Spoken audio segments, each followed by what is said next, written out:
It's hard to believe, but it won't be long before kids head back to school, where we can count on teachers to teach the basics: English, history, math. But there are some things that kids need to learn that aren't taught in a classroom. Like one very important thing. Jimmy Rhodes has some ways to teach kids about money. And that's our featured story at the top of the list.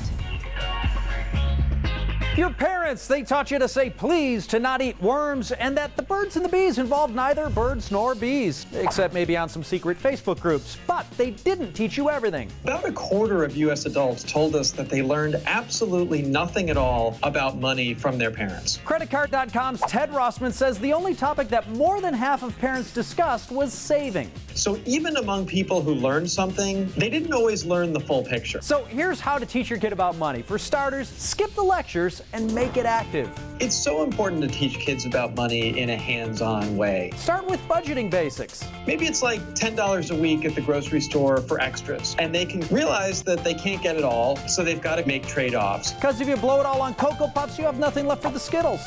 When the money's out, it's out. Next, if you pay an allowance, back off the cash. When kids get an allowance, 61% of the time it's paid out in cash. The problem? The future is going to be digital. Instead, consider prepaid debit cards. Greenlight, Current, and GoHenry let you set spending limits. In some cases, they'll let you set which stores are approved. If you approve the request, they can use the Greenlight card to make the purchase. Because kids gotta learn the dangers of plastic.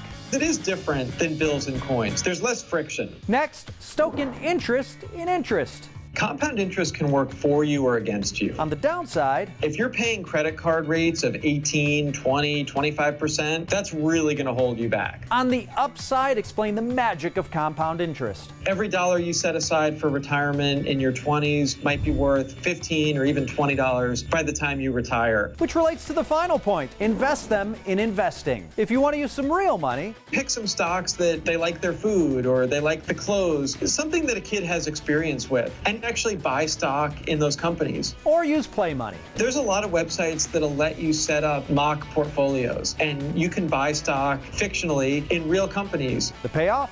When it comes time to really apply these lessons, like through a workplace retirement plan, they have some experience with how it works and why it's important. How to teach your kids about money. It's at the top of the list.